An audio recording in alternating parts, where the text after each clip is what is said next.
बिहार इंदौर नगर निगम में महापौर पुष्यमित्र भार्गव ने करीब 8,000 करोड़ का बजट पेश किया। महापौर ने चलित पाठशाला शुरू करने, सिटी बसों के किराए में 25 से 70% तक छूट का ऐलान किया है। 15 साल बाद बजट में टैक्स में बढ़ोतरी की गई है। इस दौरान विपक्ष ने सदन में जोरदार हंगामा किया। ऐसे में अध्यक्ष को, नेता प्रतिपक्ष को भी निलंबित करना पड़ा। महापौर ने बताया कि संपत्ति कर और जल कर बढ़ाया गया है, लेकिन कचरा कलेक्शन में बढ़ोतरी नहीं की गई है। संपत्ति कर में कमर्शियल टैक्स अधिकतम 7 रुपए, रहवासी इलाकों में अधिकतम 3 रुपए बढ़ाया गया है। जल कर में फ्लैट 100 रुपए की बढ़ोतरी हुई है। कचरा कलेक्शन शुल्क वही है। इसके अलावा संस्थाएं जहां से 1.5 टन या उससे ज्यादा कचरा रोजाना निकलता है, उनका टैक्स जरूर बढ़ाया गया है।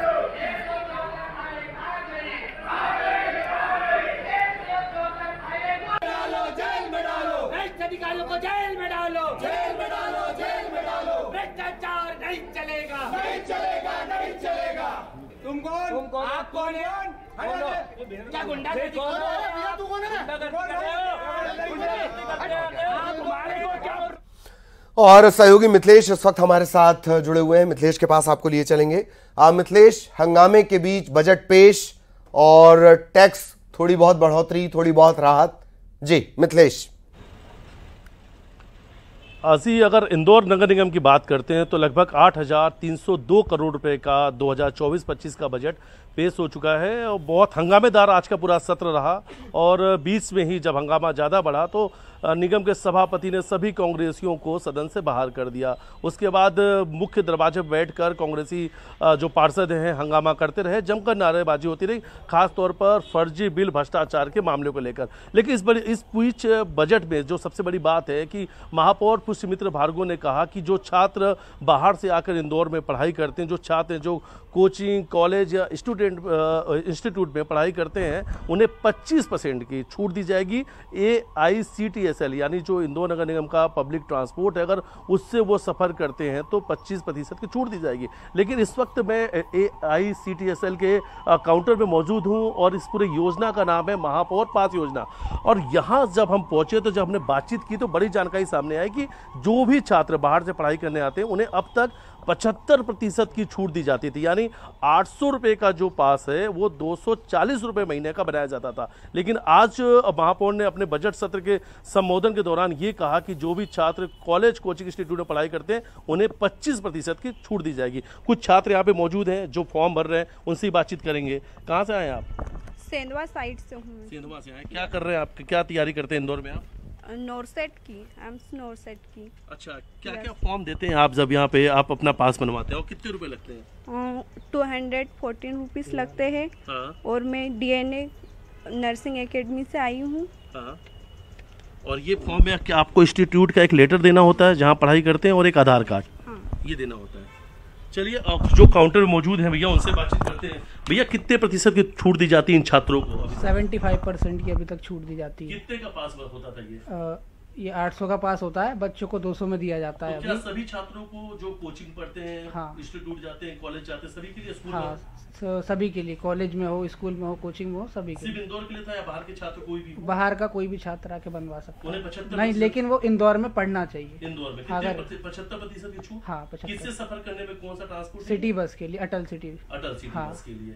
तो और पेपर्स क्या क्या देने होते हैं? पेपर्स अगर बच्चे हैं तो उनको स्कूल या कॉलेज, कोचिंग, जिस भी संस्थान में वो पढ़ते हैं वहाँ का बोनाफाइड लेटर एक इंस्टीट्यूट से जनरेट होता है, इस तरीके का वो देते हैं, वो लेके आना पड़ता है और उसके बाद उनका पास बनाया जाता है। जी बिल्कुल। तो 75% की छूट दी जाती है अभी तक। और लेकिन आज बजट सत्र के दौरान पे महापौर पुष्यमित्र भार्गव ने बड़ी बात कही है और उन्होंने शुरुआत में आज बजट के कहा था कि जो बजट है वो इंदौर के विकास के लिए है, लेकिन कुछ न कुछ जो निर्णय होते हैं बजट के दौरान थोड़े से कड़वे होते हैं, लेकिन फैसला लेना पड़ता है। तो इस बार संपत्ति टैक्स की अगर बात करते हैं, जल टैक्स की भी बात करते हैं, उसमें भी बढ़ोतरी नजर आई है। लेकिन सबसे बड़ी बात है कि जो 75% छूट अभी तक मिलता था छात्रों को, आज 25% की बात की गई है। यानी अब जो 240 रुपए का कार्ड बनता था, अब ये कार्ड जो है छात्रों का महंगा हो जाएगा। चलिए, बहुत धन्यवाद आपका इस तमाम जानकारी के लिए। सहयोगी मिथिलेश विस्तार से जानकारी भी दे रहे थे। इधर सीएम डॉक्टर मोहन यादव की अध्यक्षता में कैबिनेट बैठक हुई, कई अहम फैसले इसमें लिए गए। सबसे बड़ा फैसला 450 रुपए में रसोई गैस सिलेंडर देने का है। बीजेपी ने लाडली बहनों और उज्ज्वला योजना के लाभार्थियों को 450 रुपए में रसोई गैस सिलेंडर देने का वादा किया था। गौरतलब है कि ये योजना चुनाव से कुछ महीने पहले चली थी, लेकिन चुनाव में आचार संहिता लागू होने की वजह से इसे बंद कर दिया गया था। इसके अलावा रक्षाबंधन के मौके पर लाडली बहनों को 250 रुपए देने का भी फैसला किया गया है। इसकी भी घोषणा सीएम डॉक्टर मोहन यादव ने की। इसके अलावा आंगनबाड़ी कार्यकर्ताओं और सहायिकाओं को प्रधानमंत्री बीमा योजना के तहत बीमा देने पर मुहर लगी है। इसका प्रीमियम सरकार भरेगी। कैबिनेट की बैठक में ग्रामीण सड़क योजना के तहत अधूरी सड़कों को पूरा करने का भी फैसला किया गया। जो हमारी घोषणा थी सब्सिडाइज रेट पर गैस की टंकी देने की, उसको भी आज कैबिनेट ने मंजूरी देते हुए लगभग 160 करोड़ का इसमें प्रावधान बजट में किया गया। और मुख्यमंत्री डॉक्टर मोहन यादव ने कहा कि सरकार के द्वारा जन हितैषी योजना बंद नहीं की जाएगी। उनकी माने तो योजनाओं की समीक्षा करके उसमें जनता का हित कैसे बढ़े और इस दिशा में काम किया जाएगा। इसके साथ ही उन्होंने कहा कि प्रदेश की 40 लाख लाडली बहनों को 450 रुपए में गैस सिलेंडर की योजना जारी रहेगी।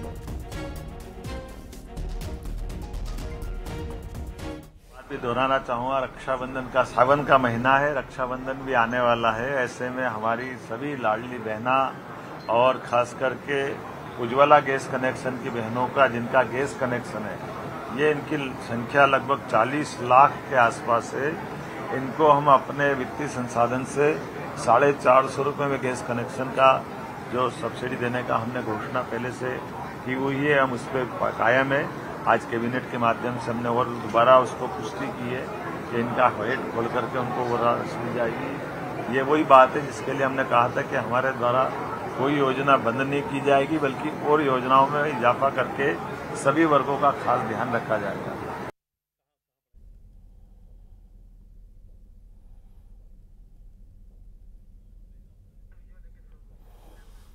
और इस फैसले के बाद बहनों में भी खुशी है। बीजेपी ने भी जगह जगह खुशी मनाई है। 450 रुपए में गैस सिलेंडर देने के ऐलान के बाद खुशी मनाते हुए एक दूसरे को मिठाई खिलाई गई है। इंदौर की ये तस्वीरें हैं, लाडली बहनों ने खुशी जाहिर की है। इधर दिल्ली में कोचिंग सेंटर में हुए हादसे के बाद भोपाल में प्रशासन ने बेसमेंट में चल रहे कोचिंग सेंटर के खिलाफ एक्शन शुरू कर दिया है। कोचिंग हब एमपी नगर में प्रशासन की टीम पहुंची। बेसमेंट में चल रहे कोचिंग संस्थानों को सील कर दिया गया। जांच के दौरान इन कोचिंग सेंटर में आने जाने का एक ही रास्ता मिला। आपात स्थिति में निकलने का कोई इंतजाम नहीं मिला। अब ऐसे कोचिंग सेंटर को सील करने के साथ साथ इनके संचालकों पर कार्रवाई की जा रही है।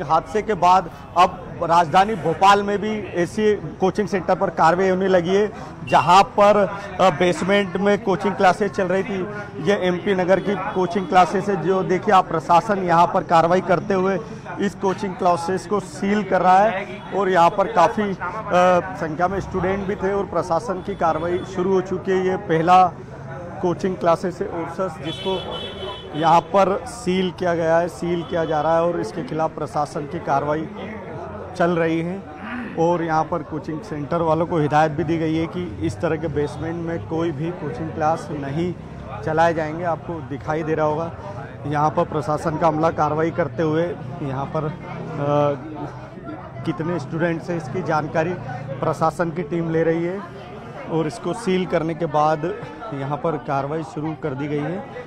यहाँ पर ये देखिए पंचनामे पर अफसर हस्ताक्षर करवाते हुए साइन कराकर ये कोचिंग क्लासेस से कि यहाँ पर क्या क्या नियम का पालन हो रहा है और क्या नहीं।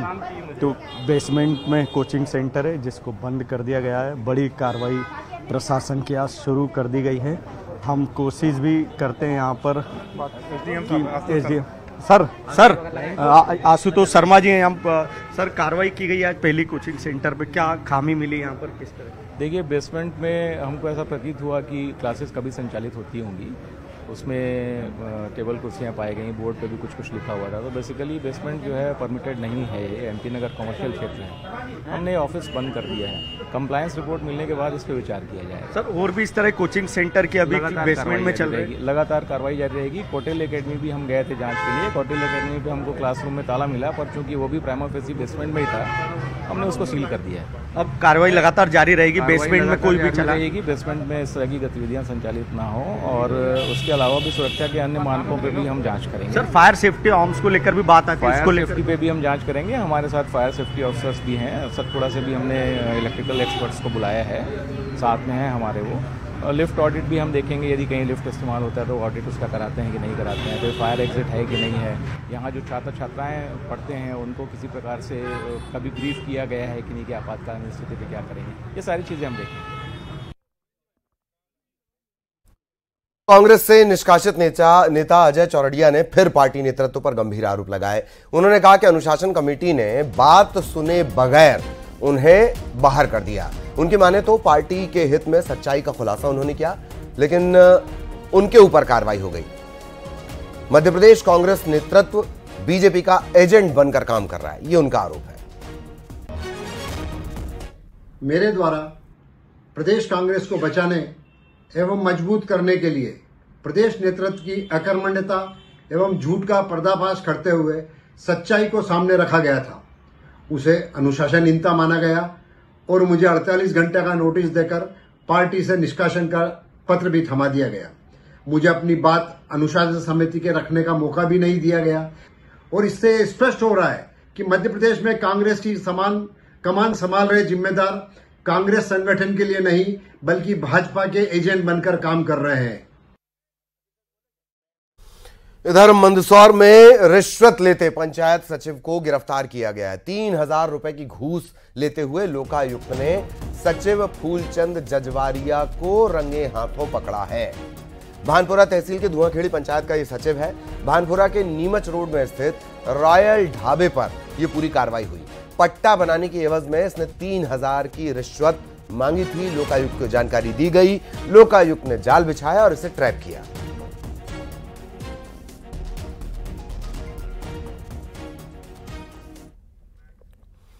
इधर रतलाम में एक परिवार ने आत्महत्या की चेतावनी दी है। यह पूरा मामला जमीन के नक्शे में गड़बड़ी से जुड़ा हुआ है। 6 महीनों से यह परिवार दफ्तर के चक्कर काट रहा है, सरकारी दफ्तरों के, लेकिन इनकी कहीं कोई सुनवाई नहीं हुई। जब सुनवाई नहीं हुई तो इन्होंने आत्महत्या की चेतावनी दी। कलेक्ट्रेट में धरने पर यह परिवार बैठा हुआ है। जावरा के ऊनखेड़ी गांव का यह परिवार रहने वाला है। रतलाम में सरकारी सिस्टम के आपको हाल दिखाते हैं। आलम यह है कि लोगों की सुनवाई 6 महीनों तक के नहीं हो रही है और लोगों को यहाँ पर धरना देना पड़ रहा है। रतलाम के जावरा के कुछ ग्रामीण यहाँ बैठे हुए, एक परिवार है, महिलाएं भी साथ में हैं, और जो साफ तौर पे लिखा हुआ है इनके पास, जो पोस्टर्स ये लेके आए कि हमें न्याय दिलाइए कलेक्टर साहब, वरना हम आत्महत्या कर लेंगे। इनसे चर्चा करते हैं। तो आत्महत्या क्यों करेंगे आप लोग, क्या वजह है? सर रहना ही नहीं दे रहे वो लोग, सामने वाले रहने नहीं दे रहे, वहाँ कांटे डाल रहे हैं। हमने मकान नया बांधा, वहाँ रह रहे हैं 6 महीने से, सर रहने नहीं दे रहे। अब क्या करें, मजबूर हो गए हम। कहाँ पे आप गए हैं न्याय की मांग करने के लिए? मैं एडीएम साहब कने गया, तहसीलदार साहब कने गया, गिरदावर साहब कने गया, पटवारी साहब कने गया, तो बोलेगा आपका ये है न वो है न, कुछ भी नहीं होने वाला है सर। सीएम हेल्पलाइन भी करी तो वो भी नहीं सुनवाई हो रही सर। तो ये रतलाम कलेक्ट्रेट के पास में आवेदन की प्राप्ति रसीद भी है। कुल मिला के 6 महीने से पूरा परिवार जो है परेशान हो रहा है। अब सामूहिक आत्महत्या की यहाँ पे जो है चेतावनी भी जिला प्रशासन को दे रहा है, और अब देखना है कि आखिर इस परिवार की सुनवाई आखिर कब होगी। इधर खरगोन में भारी बारिश के चलते लोगों का जनजीवन अस्त व्यस्त हो गया है। भगवानपुरा इलाके में आधा दर्जन गांव वाले जान जोखिम में डालकर कुंदा नदी पार करने के लिए मजबूर हैं। इसका वीडियो भी सामने आया है। आपको बता दें कि राजमली, नीम घाटी, बिल्लिया पानी, यहाँ के जो गांव वाले हैं वो पुल ना होने के चलते खासे परेशान हैं। बारिश के दौरान इसी तरह जान जोखिम में डालकर नदी पार करनी पड़ती है।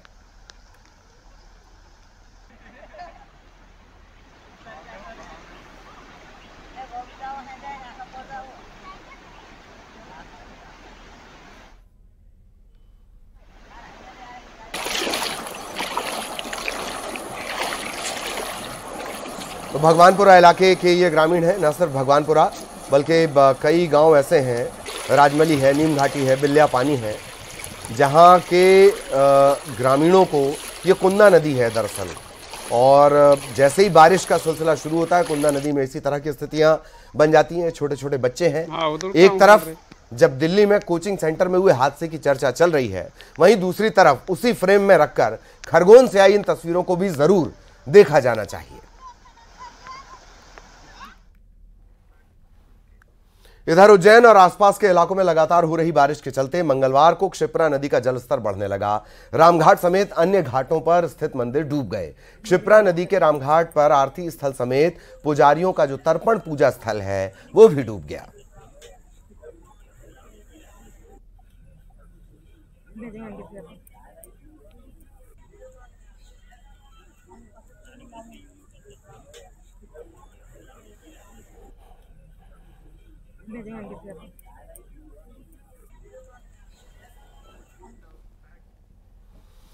देवास जिले में नागदा की पहाड़ी पर पिकनिक मनाने गए 4 युवा तेज बारिश के चलते केदार खो में फंस गए।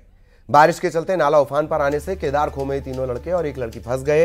पानी के तेज बहाव के चलते चारों पहाड़ी के दूसरी तरफ फंसे रहे। इसकी सूचना मिलने पर औद्योगिक थाना पुलिस और नगर निगम की टीम मौके पर पहुंची। बारिश रुकने के बाद पानी का बहाव कम हुआ और इसके बाद रेस्क्यू ऑपरेशन शुरू किया गया। गांव वालों की मदद से इन चारों को सुरक्षित बाहर निकाला गया।